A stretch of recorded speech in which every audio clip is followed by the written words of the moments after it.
No one lays down the law like Karen Key. This is the Law Report on SAFM. And a very good evening to you from tonight's Law Report program.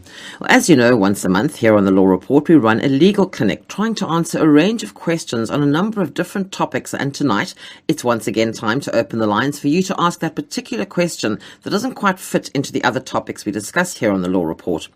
I'm joined once again this evening by attorney Arinda Trutter, and she's a junior associate at Schoeman Law Inc., Attorneys, Conveyancers and Notaries Public. Arinda, good evening. Welcome back to the show. Good evening. Very happy to be here. And usually we have Nicolene with us, but congratulations to her. She had her baby on Friday, so she's on maternity leave. So thank you for stepping into her shoes. No problem. Anytime. And I hope she has a good maternity break and enjoys her baby. This is with the first few months, always you just like getting into that whole swing of things and trying to find some time to sleep and, all the usual baby things. I hope she has a really good, peaceful break, and we'll see her again. I think in October she's back. Yes. We'll see her then. Well, if you have any questions for us, you can call us now on 0892 10 2010. 0892 10 2010. Did you know that the Constitution of South Africa protects the rights of women against abuse and discrimination? Make use of the Constitution and claim your rights as we commemorate the 60th anniversary of Women's March. Report gender abuse and discrimination by calling 0800 007 709 or visit the Gender Commission website on www.cge.org.za. This initiative is supported by SABC Foundation. Did you know the fastest way to pay or renew your television license is with your favorite electronic device? You can go to www.paymytv.co.za, make your payment, and then wait for the free rewards page to load, or click on Axe Rewards, that's AX, axrewards.co.za. Now all you have to do is click on the funeral cover button, download the Axe Me app on your Android phone, register and start enjoying free funeral cover to the value of 7,500 Rand. T's and C's apply. TV licenses, more rewards, making a difference. No one lays down the law like Karen Key. This is the Law Report on SAFM. Right, well, I did say if you have any questions for us, you can call us now on 0892 10 2010, 0892 10 2010. Before we go to the calls, we do have 3 emails we're going to get through, Arinda. The first one is from Lichle in Johannesburg. He says, I took out an insurance policy to insure my vehicle. On the 30th of April 2016, my vehicle was knocked on the left rear door while I had parked in my cousin's neighbor's house, and I submitted a claim with the insurance company. The claim was rejected on the grounds that I had driven the vehicle on an unregistered road which is not cemented and or tarred. I explained to the insurer that the vehicle was parked and there was no one inside the car. They were adamant that they could not pay out. Kindly advise what my chances are in this regard. Now, from my own personal point of view, that just sounds a bit weird. Especially as he says he was parked in his neighbor's house. I assume he means yard. Yes, it was just parked there. Yes, so he wasn't driving it. It wasn't anything like that. It was literally a parked car. So I don't see how the insurance company can reject his claim. But on the other side, insurance contracts, like any other contract, has terms and conditions, exemptions from liability built into them. And we don't have insight into the exact policy that he signed. So our advice can now only be on general terms, which normally these policies have a clause that says the consumer can make representations to the insurer if the claim is rejected. But it seems like the listener has already followed that route. She's already been in talks with the insurer and they're still rejecting the claim. So my advice would be at this point for him or to appoint an attorney to have a look at the policy document and the grounds that they say it has been rejected in. Because an attorney just looks at a contract differently. Legal terms, the simple use of a comma can change the meaning of the whole sentence. So it might be good for an attorney just to have a look at it and see if the grounds are reasonable and if not. And then she can approach the insurance ombud. She must, or he must just remember that an ombud has time limits, so not to delay at all, as soon as possible. This was in April, though, so we're already a few months. Are we too late now, or? I'm not sure. It might just be in time still. Maybe just over 3 months. Yes, it might just be in time still. So he or she should not delay at all rather lay the complaint as soon as possible, get an attorney's insight into the policy document. Would this be something that something like legal aid possibly would have? They would have a look at it Yes. for the listener. Yes, definitely. I think he or she can approach legal aid definitely to just assist with the reading of the contract to see what specifically are the limitations in the contract. Because I just find it odd. They're not paying. The car was parked. Somebody banged into the left rear door. They're not paying on the grounds that he drove or she drove on an unregistered road. Yes, I mean, it's different facts, that's totally. completely. Was it different if they had an Totally. accident on the road? The Yes. car wasn't even going anywhere. It was just sitting there in the It's yard. just parked. No, that I would go and speak No, to legal aid definitely, and and lay a complaint lay a complaint as with soon as the possible. insurance ombud, the Yes. short-term insurance ombud. Short-term, yes. Short-term insurance ombud. Okay, right. So there is some hope, possibly. I think Don't so. leave it because this is the kind of thing you don't want people to get away with this because that just seems to No. me just weird. Yes, no, their grounds are totally not It doesn't in line make any with what sense. happens No, at all. not at all. Right, if you have any weird questions for us, you can call us on 0892 10 2010, 0892 10 2010. Right, Michael says, I found a 10-meter empty container on my property. It's been in the yard now for 10 days and no one knows anything about it and no one has come to claim it. I've been to the police station several times. They came and they checked it and they told me to wait and I've not received any help from them. Since it is costly to remove it, I've just, I've decided to sell it. Am I protected by the law if I sell it? This is one of those interesting So questions. yet that another we one. want Okay, them. right. The listener doesn't give us a lot of background information to the story. I would like to understand, how did the container came to be on his property? I would imagine someone dumped it there. Exactly, and is it fenced? Is it behind a fence in his property? It would just make the picture a bit clearer. But in general terms, our law doesn't easily apply the finders keepers rule, unfortunately.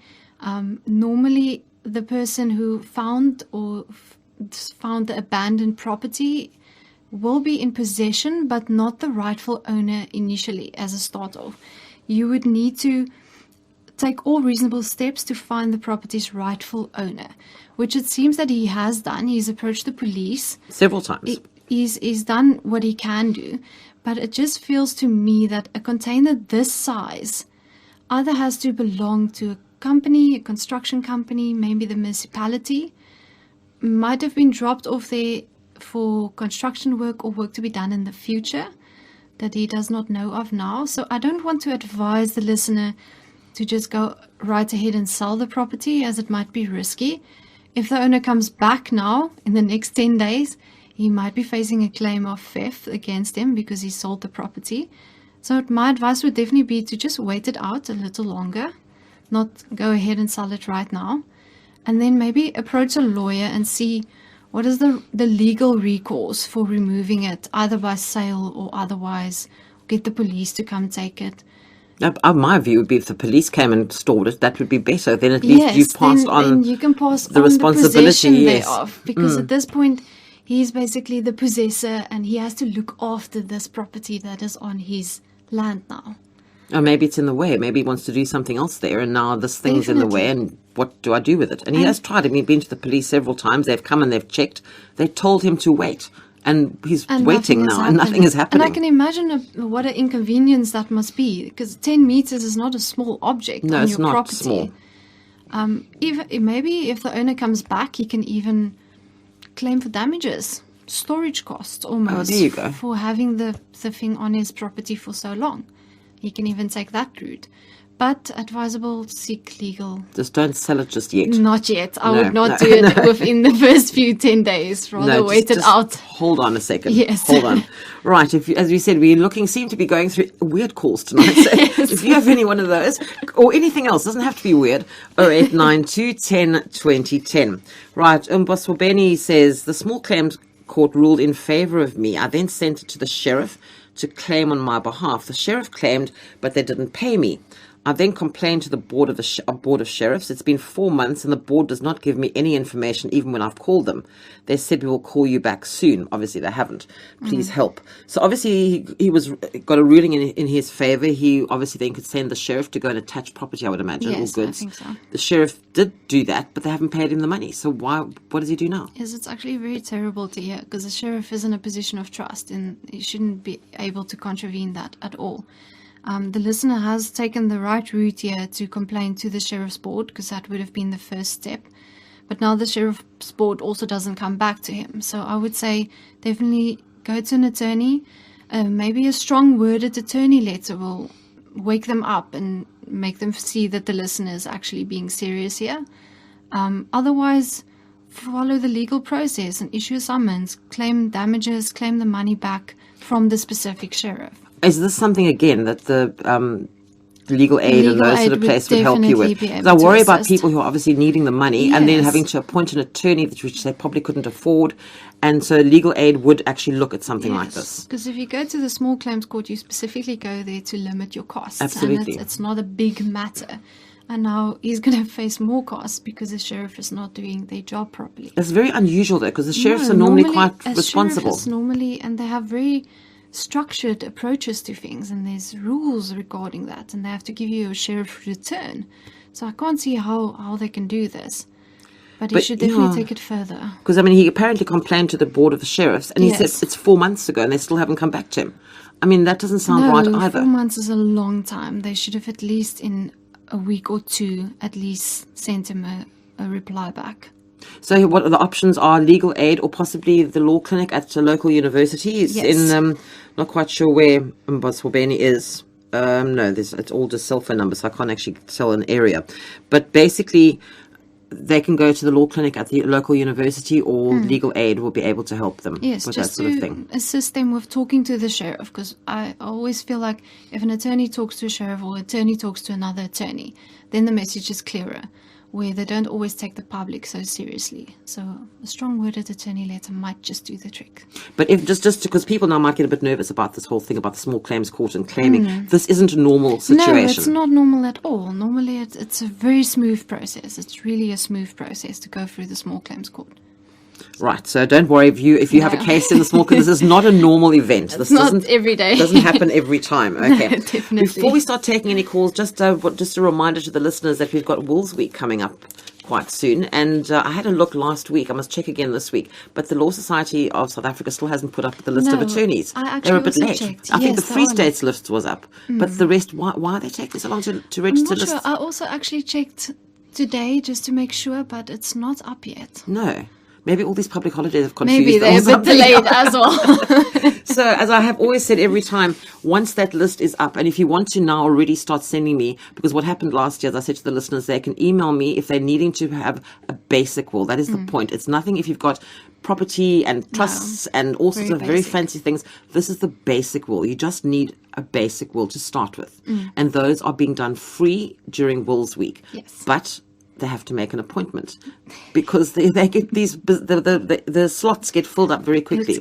It gets very full. very Right. So quickly. if you're needing a basic will, drop me a mail to law@safm.co.za. Tell me where you are in the country, and I will send you just the name and numbers of those attorneys that are in your area, and then you can, as soon as the list comes out, I will send that to you. It's Yes. not out yet, but you can start sending me your requests now, and I will send that to you as soon as it comes out, because literally the moment I send you that, make the appointment. Gets full very quickly. Now, with Nicoline being away on maternity leave, you guys aren't doing it I think it's the first time you guys aren't doing it it's this the year. first time. It's quite sad, actually. We're actually very sad about Yes, it. because there's Feels just like not we're enough. missing out on something. It's very important that people have just remind people why it's essential that they have this will. No, obviously, a will is one of the most important documents that you can have in your life. And I know this is Nicoline's favorite topic. Yes, it's her passion. She loves this. Wills are very important. It's your basis to protect your loved ones when you pass away, and to just have surety. It's very important. Even if it's just a basic will, you just need something.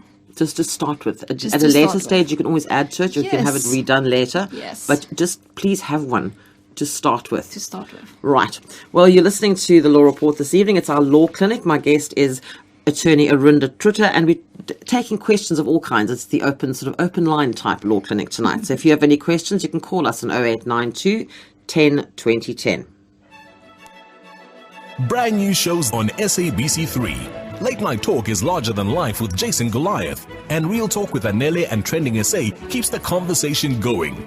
Ladies live large on Divas of Josie, and your weekend gets an extra buzz from Fat Joe and Kanye Mbao on Weekend Edition. Top Chef goes local on 3. Celebs join their moms for Yo Master Chef. And an executive chef gets a break in cooking with Chris Smith. Students run an animal clinic in Frontier Vets. And Sober Companion is comic fodder for recovering addicts. Get the lowdown on online dating on Social Reunion. And the lowdown on local business on The Honchos. It's new, it's local, and it's all happening on SABC3. No one lays down the law like Karen Key. This is the Law Report on SAFM. Right, our Law Clinic this evening. My guest is attorney Arunda Trutter, and it's our open line type Law Clinic tonight. Our first caller on the line, Gaba in Ontario. Good evening. Good evening to you and listeners. Hello, how can we help you, Gaba? No, I just wanted to check the legal requirements or steps that needs to be taken when one wants to establish a charitable organization like a foundation, for example. Arunda, what is the first step when you're wanting to start a charitable foundation? Okay, the first step would be to decide if you want to register it as a company or as a trust, because there would be different requirements for either one. The company would be registered through the CIPC, and a trust you would just register with the master. You would register it as either a non-profit organization or you would register it as a public benefit organization. So it would be easy. You can just download the forms off the internet, or you can obtain the forms from the CIPC. You fill it in and you submit it. There's normally a reasonable standard fee that you also pay just for the registration. And then you will either file your trust deed that you set out what your charitable organization is going to do and what the terms thereof are going to be, or your company on the other side. Just explain what the CIPC is. It's the company's Intellectual Property Commission. Okay, and we'll find it on the internet as CIPC. CIPC, yes. And they have all the forms on the internet, downloadable, very easily accessible. And it gives you a lot of information there as well. Yes, everything. Gaba, does that help you at all? It does. Thanks a lot. You can have a look for CIPC on the internet. Yes. Okay. Thanks, Gaba. Thanks. Bye. Good night to you. Right, we're still waiting for our next caller to come on. We've got a bit of a problem with the phone, apparently. But if you have any questions, just a reminder, 0892 10 2010, 0892 10 2010. A lot of these forms and things that we need it's a lot easier nowadays. I mean, everything is available on the internet. Definitely, and it's all in PDF format. You can even fill it in on the computer. You don't have to print it out and fill it in. It's really accessible. Okay, and I would just Google anything you're looking for. Yes. But make sure it's current. I had that in a situation today where I was trying to do a change of address for somebody with SARS, which in the past you could do. Now you can't anymore. They no longer do this TT77 or whatever it is form. So just make sure when you look at something that it is current, because there's a lot of old stuff on the internet as well, like 2010 and those things are no longer relevant. So make sure if you're downloading forms that they are 2015 or 16 current forms. Yes, as current as possible, because the law changes. Yes, quickly. it does. Yeah, I discovered that today. Yes. So just be very careful. I nearly Changes filled very in something that no longer is relevant. So yes, be very careful. Right, our next caller, Ndemiso, good evening. Ndemiso, she's not there yet. Okay, we're still hoping to get that. Right, okay, so we were talking about Wills Week earlier. When exactly is it? It's coming, it's in September. It's in September, yes. Okay, so it's quite soon. It's actually next month. And I'm surprised the Law Society is so far behind this year. Yeah, they seem to be a bit delayed. They normally, when it would be the latest that they would put this up? I mean, I would think at least next week. Okay. Or early the next week, because it's getting very tight. tight now. Right, I'm sure they'll get there because they're normally very good. It's normally up months in advance. Yes, especially this Law Society. They're normally on it. This year. Right, I think Ndemiso is with us now. Ndemiso, good evening. Good evening. How are you? I'm very well. How are you? I'm very well. Thanks for taking my call. Pleasure. How can we help? I bought a TV back in 2008 and took an insurance for it where I bought it. And it was affixed to my wall. And some construction guys who came by to some construction work accidentally damaged the TV when they were breaking a wall by accident. So it was insured, and when I took it back to this furniture store, they told me that it was negligent. And I was like, but I'm insured for the unforeseen incidents that can happen. It wasn't planned. And then they did not pay. They took the TV for about 3 days. And when I got back, they gave it back to me and said the claims department said it's negligence. So I'm not sure, because I think I'm insured for these kind of things. No, I mean, Dumiso, basically when you take out insurance, you're not going to stand there and purposely break something. Most things that break are done accidentally, which is, maybe... Why are we insured? Well, exactly. I'm not purposely going to go and crash my car and say, oh, sorry, I purposely did it. Then, you know what I mean? That doesn't make any sense. Maybe they've got a difference between negligence and accidental. Maybe that's their issue. Yes, but even maybe. so. Is the insurance with the furniture store? Yes, they took it up for me, and they told me how much I'll pay and everything, and it was just sorted, it's insured and everything. But when I got there to lodge the claim, and I tell them exactly what happened, because it was mounted on the wall, and then they told me that no, it was negligence on my side, and it was done. Take it and go. Wait, now my other question is, surely you could claim from the builders? Yeah, that was an option, but I said no, it's insured, so I told them not to worry. Okay. Oh, okay. Understood. Have you got a copy of that insurance? I think what Arinda was asking you was whether that insurance policy is actually insured by the furniture store themselves, or if they actually outsource it to an insurance company. It sounds like it's outsourced. I'm not sure, but I took it up with them. I don't think it's them. I think they outsourced it to someone else, and I still have all the documentation and everything. I've got it there, and I've got the TV and everything. And it's always been, boggling me in the head that you get insured for the unforeseen, and to be turned down like that I'm just not sure if it's legally right. No, and it was definitely not negligence. It's An clear accident. that it was an accident, so you should be insured for that. I would advise, as for the previous, when we were going through the emails, that you obtain a copy of your policy and obtain the written answers from the insurer themselves, not through the furniture store. Get the insurance, the people who actually insure you, to write you a formal letter setting out their reasons for the rejection. And then you can go from there, make representations to them, tell them, this is what happened, this is why it was an accident, I want you to reconsider. If they still don't reconsider, then you can complain to the short-term insurance ombud. Oh, okay. No, that helps quite a lot. And there's no time frame for this, because this was back in 2010 early. 10. Okay, so it's 6 years. I don't know. I think it could be too late. I think that is a bit too late now. You can still try, but I doubt. When we do the labor law, Michael Bagram always says if somebody phones up and it's a bit too late, you can always say, well, look, I did try. Yes. You rejected my request. I didn't think I could do anything else. I phoned into this law program and they said to me, maybe this isn't correct. So that's why it's called condonation. Yes. Yeah. You can apply for condonation if you give a good enough reason. Yes. As to why it's so late. They actually declined my claim, which I couldn't understand why they did it, because it just sounds to me a bit weird there. So really. Because it's been about, it's 2016. Yeah, but still, honestly, it's not as if those guys did it on purpose, No, it was definitely an accident. So try at least.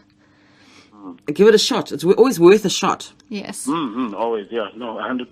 Great. Thank you. Thanks a lot. Great. Well, thanks, Ndemiso. Okay. Thanks. Have a good evening. Bye-bye now. You too, yes, bye. Bye-bye. Well, I'm hoping that we're going to be able to cross over to get an update on our Olympics. We're still trying to contact our man in Rio. He is there now, and it's time now to catch up with Manfred Seidler at the Rio Olympics, and there's a lot of action going on there. So let's see what's going on. SABC brings you the Rio 2016 Olympics live on SABC TV channels and SABC radio stations. Well, very good evening, and yes, lots going on in Rio. It's a very, very busy time. There's a lot of activity going, a lot of events happening, so on. A number of tennis matches happen, and the big ones there, we can look at Petra Kvitova taking out Swiss's Wozniacki 6-2 and 6-4, and these ladies usually meet in semi-finals or even potentially finals of the major tournaments, but just coming in round 2. And Kvitova way too strong there for the Swiss. Angelique Kerber, the German, downing the Canadian Eugenie Bouchard 6-4 and 6-2. And Del Potro was Juan Marta Del Potro was made to work for his win over João Sousa of Portugal. 6-3, 1-6, 6-3 the score in an hour and 58 minutes. Remember Del Potro taking care of the world number 1 yesterday, 7-6 and 7-6. So it's interesting tennis tournament that's coming, but early on a good outing for Team South Africa on the rowing. Remember yesterday the rowing was postponed because of heavy winds. No wins today, and Ursula Grobler and Kirsten McCann in the women's lightweight 2, and James Thompson and John Smith in the men's lightweight 2 very easily getting through to the semi-finals, both winning their heats. Leanne Percy and Kirsten Kristovitz in the women's pairs also getting through to the semi-finals, but no such luck for the men's fours that are going through to the repechage, and maybe can sneak a final from there. The Chad le Clos and Michael Phelps rivalry has been renewed in the men's 200 meter freestyle. Le Clos finishing on the third fastest time in the heats earlier, time of 1:55.14, with Phelps finishing 5th overall. But the top names there, also Laszlo Čech from Hungary, and those 3 really on fire, and this should be a huge final when that happens. Of course, Le Clos going into the men's 200 meter freestyle final, and that comes after 3 a.m. this morning. Manfred Seidler for SFM Sport. SABC brings you the Rio 2016 Olympics live on SABC TV channels and SABC radio stations. Right, back to the Law Report, and it's our Law Clinic tonight. So if you have any questions, the number to call 0892 10 2010, 0892 10 2010. Arinda, I think maybe you're bringing this weird vibe in here tonight, because we've seen it's like some weird stuff, and then people, a builder breaking a TV, and then they're telling you that it was your negligence. I mean, I don't know how it can be your negligence when it's on a wall and the builder... No, seriously. Right, okay, so I know what to expect next month when you come in. Right. Okay, Betty in the Eastern Cape, good evening. Good evening. Hello. Thanks for taking my call, Arinda and Karen. I broke a tooth on a olive pip in a restaurant, and I paid 20% of the claim, and the medical aid paid 80%, and the restaurant at the moment is offering me 8% of the total expenses. I think that's a little bit rude, and I was just wondering what you think about it. Should I take it up with them? Was it because of negligence on the restaurant side? How did the accident happen? There was a pip in a pizza, and I just happened to get it with my tooth. Okay, I understand. So it was definitely negligence. You don't expect an olive pip in the pizza? No, definitely not. Okay, no, definitely they should be liable for your damages. I think 8% is a bit little. Yeah. I would advise. Do you have an attorney at the moment? I haven't even thought of going to attorney, but. Yeah, I can get one. No, I definitely think you can approach an attorney and see if he can take the settlement arrangements a bit further, because I think you can push that 8% up a bit. And do you think I should approach my medical aid as well? Your medical aid, it won't matter to the medical aid, I think, at this stage. Because they've paid out, how much did you say, Betty? They've paid 80%. Okay, no, so you've paid out 20%. I reckon the restaurant should cover her 20%. Should cover your 20%, definitely. But the medical aid, I think they have their own rules and regulations. So it doesn't matter to them how the accident happened. So I think you should try and get that 20% back from the restaurant. Okay, so and you suggest I should not try and get the medical aid involved? No, I think that would be a bit hard. Because they don't really, they've paid out their portion. They don't really, have much to do with what you're going to claim now. Yeah. I was just thinking it's jolly well unfair for the medical aid to actually pay for an accident. No, definitely. Absolutely. No, because it was the restaurant's fault at the end of the day. So I'll see what I can do. Yes, but definitely consult an attorney so they can help you with the process. Okay. Thanks very much. Good luck, Betty. Good night. Thanks. Bye. Don't eat any more pizzas, Betty. Well, not with olives. Not with olives, no. Thanks. Okay, bye-bye. Gosh, no, I thought maybe she just eaten an olive and the pip was in the olive, but now if it's in a pit, you don't expect there to be olive pips in. You expect the olives to be there. Although I don't, because I don't like olives in pizzas. But yes, you expect the olives to be there, but not the pips. Breaking tooth pips. No, that's definitely not her fault. Mm-mm. That's definitely their fault. Right, ZD in KZN. Good evening. You, Karen, Hello. and your guest Arinda, I think. Yes, that's correct. Okay, the surplus. I want to inquire from you or from your guest, through you from your guest. There's the surplus fund department that is in Johannesburg or Pretoria or wherever they are. I have the person has the details. I'm speaking for on behalf of a colleague of mine. Sorry, the surplus fund for which department? The surplus fund in I think in Pretoria or Joburg. Yeah, but what department are we talking about? Surplus fund. I'm referring to the surplus fund department, where this person is entitled to the surplus fund, a pension fund. Pension fund. Okay. Okay, fund, right. Surplus of pension fund. Mm-hmm. And now she's entitled to it. It's past 3 years. She's applied a long time ago. It's gone past 3 years, and the person has not received her surplus fund. And finally, after a long period of time, she received a correspondence from this department stating that the amount they're giving her is very, very little. But she worked a long time. She worked for more than 15 years in this company, and she paid very high pension fund, between 11 and 16 rands. Pension fund, and they only want to pay her 1,206. And the person wrote a letter, responded to that letter that they received, and wrote a letter back to them and asked them to give you a detailed account of how they've come to this particular amount and how they've come to that particular year, because the year is incorrect as well. The person had worked there long time ago, and the unemployment card, all the relevant documents, and all the relevant correspondence from previous years. Through the pension fund was submitted to this particular department for the four sets of documents on 4 different occasions were submitted as they requested for same on 4 occasions. So we submitted the relevant documents, emailed it to them. Some are post, some are through post, but all registered articles. Was submitted to this department. But this department is not responding. And recently there was a lady on the radio saying that you should not go to a legal advisor for advice. Come straight to us, because you pay a lot of cost to the legal advisor, and come to us.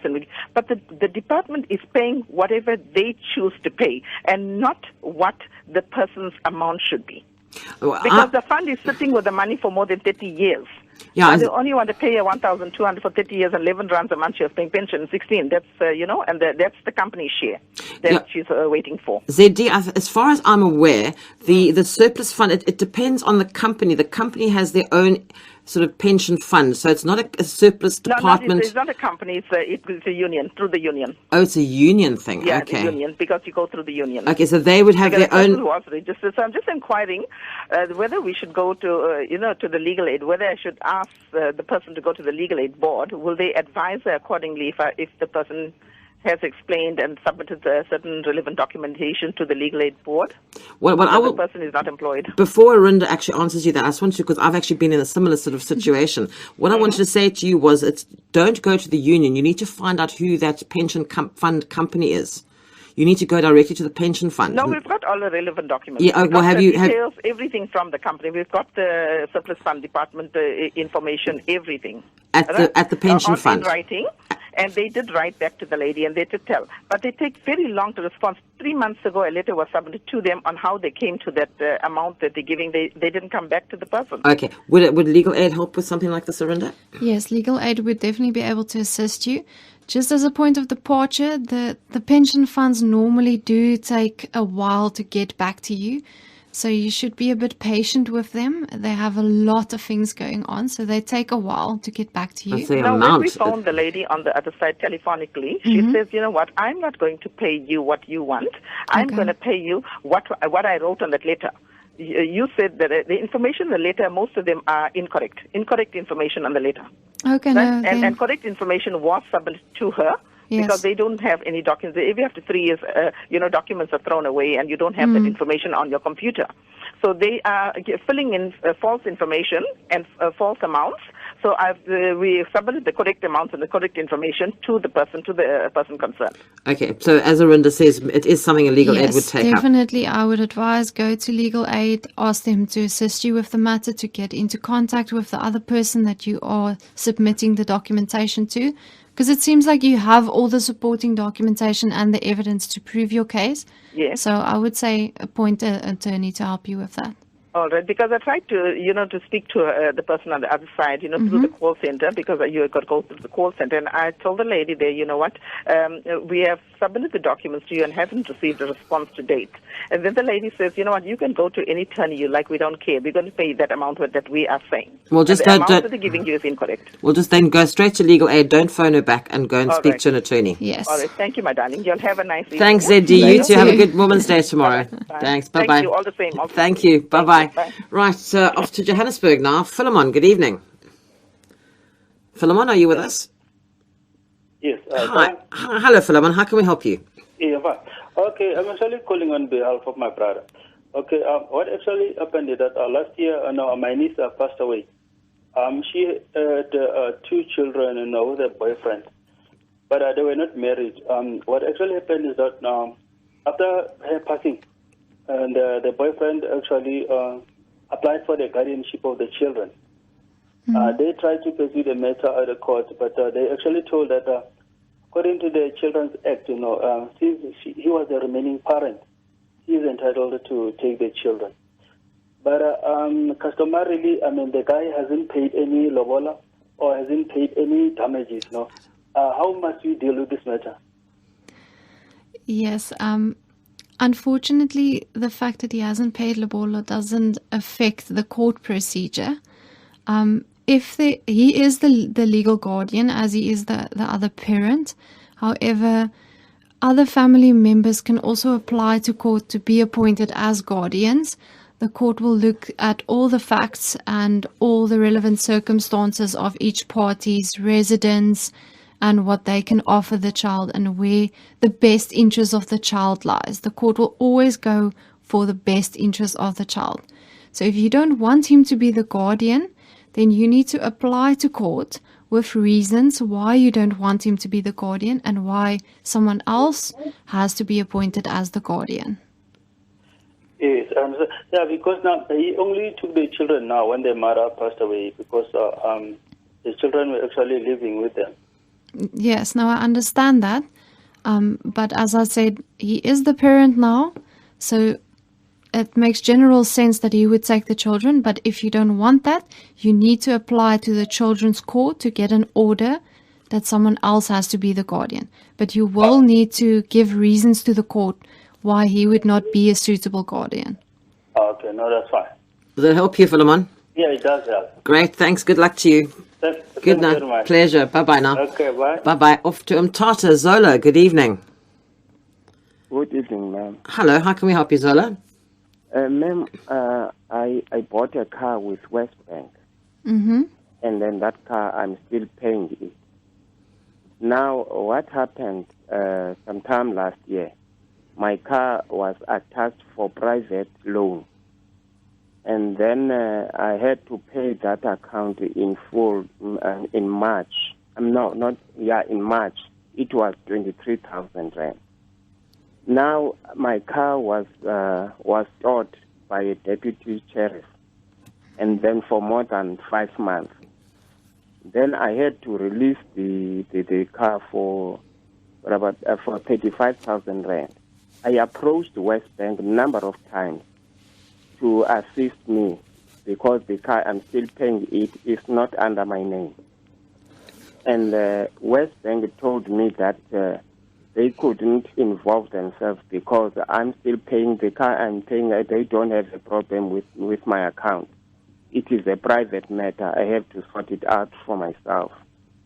And then when I mentioned to them that according to the agreement, is that the car cannot be attached or I can't do it as a security. And then they said no, they will get into too many costs, and so that's why they said I must sort it out. They can't do it because I don't owe them anything. So I amount to release the car, 35,000 rand. It's impossible that, and then I can claim the money from Westbank. I don't understand why you would be if you did you take out another loan and use your car as security? No, I had a loan from a private person. It was in 1993. Okay. And then this guy claimed the money from me. Then I couldn't pay. I couldn't pay the amount that they wanted because I was paying them 2,000 rand, and then they wanted 5,000 rand a month, and then of which I couldn't. And then the lawyer, they couldn't assist me. Okay, so who took the car? Who attached the car? The deputy sheriff, instructed by the lawyer of the person I owed the money. Okay, so where's the car now? Now the car, I released the car in March this year. Okay, right. And I paid the storage for myself for 35,000 rand. Okay, and you've you've paid off. I thought that the West Bank could release the car, and then so that so that I don't know whether someday I was liable for the storage whilst the car is still in higher purchase. You are liable for the storage when the car is attached. And the problem here is that your agreement with the person you had the loan with and your agreement with Westbank are two totally different things. So Westbank can't be liable for your costs having your car attached through a different party, as it has nothing to do with them. So you won't be able to claim any damages back from Westbank. Sorry, Zola. Okay, no, thanks very much. Sorry about that. Thank you. Okay, good night to you. Bye-bye. You too, thanks. Right, off to Germiston. Marva, good evening. Hello, Marva. Hello. Hello, we were hit by a train. Okay, you're speaking to Marva, yes. Yes, hello, how can we help you, Marva? I was working back 2013 for a company called Mobile, and I was bumped by the train. And then when I was bumped by the train, I went to Pretoria in workmen's compensation to see if I can claim there. Of which, when I went there, they told me that I must come back to Germiston, where I'm staying closer there. So when I went there, they told me that I might wait, and since I've been waiting until today. So what you're trying to claim, were you actually working and you got bumped by the train in the course of your work? Yes, I was at work. By that time, it was 24th of December. I was on duty. It was night shift, and I was between the stations, and I could notice the train was coming, and then there was an aeroplane flying on top there. I think it was going to OR Tambo since the airport is nearby. So I couldn't hear that the train was coming. When I looked back, it was close, and then it bumped me. And then I got an accident on my head. I went to hospital, and then I got treated. But I thought there would be a compensation of some sort. I don't know. You tell me. Was this in the course of your employment? Were you on the job when this happened? He was working night shift, yes, when he got bumped by the train. Yes, I was at work. And this does not seem negligent to me. No, so but what he's he wanting a should monetary be- payout, and a workman's compensation basically covers your medical costs. That's what Yes. workman's comp is all about, Marva. Yes. It doesn't pay you out a monetary amount just because the train bumped you. The It workman's will just pay for the compensation is for your medical bill. costs. Yes. I don't know. Should I call that a negligent because I was at work? Maybe that was a negligent, but at the same time, it was at work. So I don't know if there's something that I don't know. The law you tell me was I thought there may be a compensation that will be looking after my health. Yes. I'm sure that I'm okay. Did your company actually lodge a workman's compensation complaint or whatever they do? Did they report it? They didn't do anything until I stood up by myself. I was in hospital, and then I waited. Maybe I thought that maybe they will take steps, and they didn't do anything. And I was the one who stood up, and then I went to the doctor who was treating me, asking for some papers, asking for the first medical report, the duration medical report, and the final medical report, which I took to Pretoria. and expecting that maybe something might be done, and then they send me back to Germiston, like I said. So in Germiston, they told me to wait, and at work, they also asked me to give them this form so that they must do this claim for me, which I didn't trust them, because from the first place, I thought they might be the ones who have contacted me and said, Marva, since you had that accident, now we know that you are a little bit fine, can you do this process?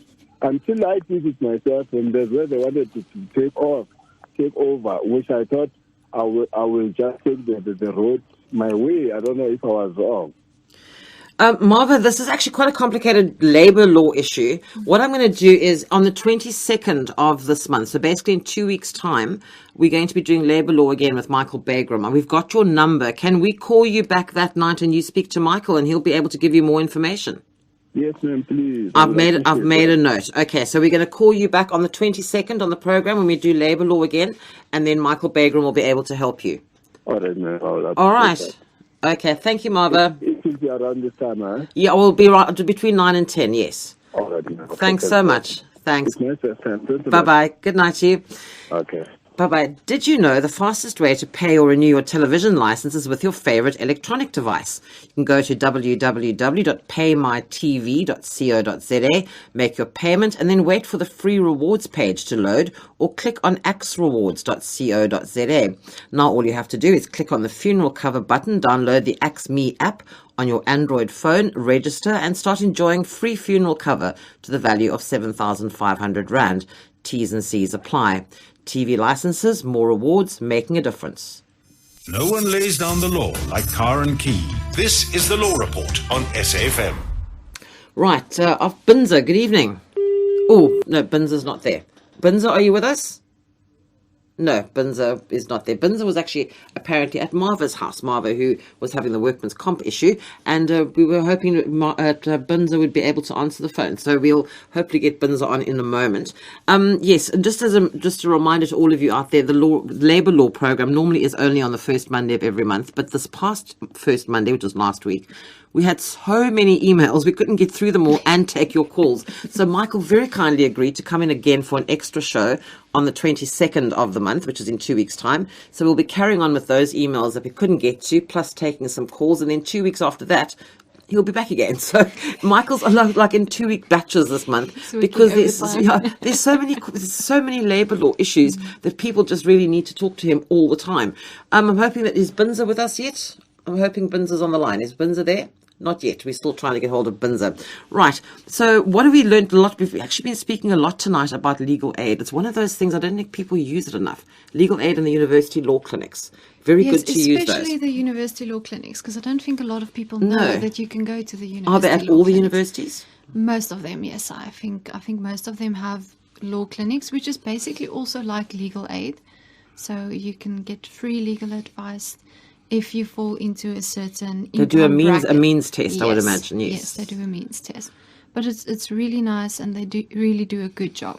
Right, so if you're needing some legal advice, and every time we say go and speak to an attorney, don't say, well, I can't afford one. Yeah, there's legal aid and there's the university law clinics who are definitely more than happy to help you. Right, I think we finally got Binza on the line. Binza, good evening. Hello, ma'am, how are you? Hello, we're very well, and you? I'm good, thanks for asking. How can we help? I'm calling from Primrose, and back in 1990, I think I was still 13 or 14 years old. Now I'm 41. And I was staying with my older brother. And what happened is tragical, because they played with my private part, of which it affected the growth of my private part to the extent that now I had a wife, and she left me due to the extent that she said I wasn't performing in bed. And that worries me now that my brother isn't even taking that in consideration. So I don't know if I can take that into law, and if that I can take into law, can it be considered, since it's been a long time back? 1990, a sexual abuse case from 1990. Is that? I don't think there's a sort of a statute of limitations that they'd say. I don't think it's. I mean, you could still. Yes, no, definitely, you could still approach court for. Binza, you could still, but you obviously need to approach an attorney to discuss it with them, because it is a long time ago. But those sorts of cases, I don't think they ever expire. No. No, I don't believe so. But my question is, by that time I was still young to can stand up for myself and say this Exactly. is wrong. Exactly. And then now I can see that is affecting my life very, very, very badly. And now when I recall back and I see and I look at things, I say this was an effect of the whole thing. Yeah, I know that. Now that I'm in this age, I tried to talk about this to them, and I happened to be bumped up, and I was hit by the fist, and then I regretted why I talked about this to them, and then I thought now it is about time that I take this to the law. And also, Binza, have you ever spoken to a psychiatrist or a psychologist? Maybe it would be a good thing to talk about it to somebody like that. Not at all.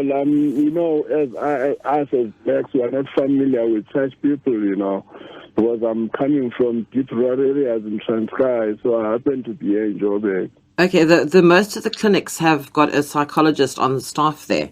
And maybe go to one of the clinics and just ask them if they could refer you to a psychologist. And maybe as a start, go and speak to a psychologist, and then they would be able to advise you further, because they deal with cases like this all the time. And as you said, you were 13 years old then, and at 13 years old, you're not really able to fend for yourself or to defend yourself.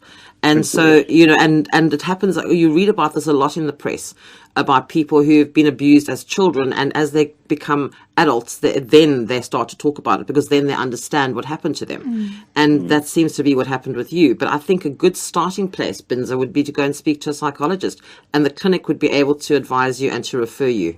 When I count back, when I had to do, I'm sorry because this is sensitive to you as ladies, when I had to do the circumcision school, and the men that were like looking at me if I'm ready for the situation, one of them told me that I'm already done, which was to me a surprise, because I was still expecting this to be happening to me, and then it indicates that this man didn't know what happened to me, and my brother was so like at the corner there, you could see that he wanted to say something to this man, but because he was like covering this whole situation. And now, this is not the argument behind the whole thing. The argument is it's affecting my life, and I tried to talk to him about it. And then what I happened to get is that I was like, I'm trying to be a big baby, and I got hurt, and I was even I got some feast. So this is like now I'm lonely right now, and I'm not working that perfect to see if I can cover some medical costs so that I can see what's happening with me. And I'm in a corner in a way, so I don't know if I can take this to law. I heard what you are saying to the clinic, but I don't know if about. Yeah, I think. Afterwards. But that's why I said you must start with the psychologist, because they would be able to advise you. It'd be very difficult to go straight to an attorney. You need to go to a psychologist who can actually talk to you, and he can actually write a report, and those sorts of things are all helpful when you go to an attorney. So you have to start with a psychologist first of all. Okay, psychologist at the clinic. The clinic will be able to will be able to refer you to a psychologist, because they do have psychologists on the staff at the clinics. Okay.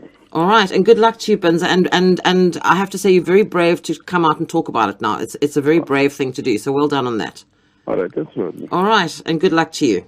It's an easy thing to do, because if someone is really listening to me, one of my family members, he is going to phone him right away. I'm going to maybe hear a call someday, maybe tomorrow. It is going to be like a big situation to them. So that's not be talking about this on air, but it haunts me. It haunts me day to day, Well, that's why you need to go and talk to a professional, somebody who understands what you're talking about and will be able to help you, because I think you need to talk about this and to get some professional assistance. And don't worry about what other people say, Binza. You just worry about yourself and go and get some professional help. It'll do you the world of good. I think you really do need to go and speak to somebody. Okay, psychologist at the clinic. Absolutely. You ask them to refer you, and they'll be able to do that. All right. All right. Thank you. Good luck to you, Binza. All right. Good night to you. Bye-bye now. Gosh, we deal with a lot of this on my health program, and it's actually very sad. It's really but sad. For something like that, for him to talk about that now, I think it's very brave to come out. They say it only affects you later in life. It happens a lot. It happens when you're that young. Absolutely, and we see it all the time in the media. It's there all the time. It's horrible. I have to apologise, Abdul in Johannesburg. We have run out of time. We've literally got about 50 seconds left to the end of the show, so I do apologise for not being able to get to your call, and for all the others who weren't able to get through this evening. But my thanks once again this evening to attorney Arinda Trutter and and she's a junior associate at Skuman Law Inc. Attorneys, Conveyancers and Notaries Public, practicing here in Cape Town. And she's been my guest on tonight's edition of the Law Report program. Arinda, thank you very much indeed for stepping into the shoes and for joining us on the show this evening. Thank you so much. It was really nice to be here. And Arinda will be back with us again for another law clinic on Monday, the 13th of September. The Law Report is on the air on SAFM every Monday evening between 9 and 10. And in next week's program, I'll be joined in studio by attorney Nicole Davidson, and we'll be talking about personal injury law. That's the Law Report next Monday, the 15th of August. And I'll be back with you again tomorrow evening just after 9 with Health Matters, so join me for that. Stephen Kirk is up now with some nighttime music. Hello, Stephen.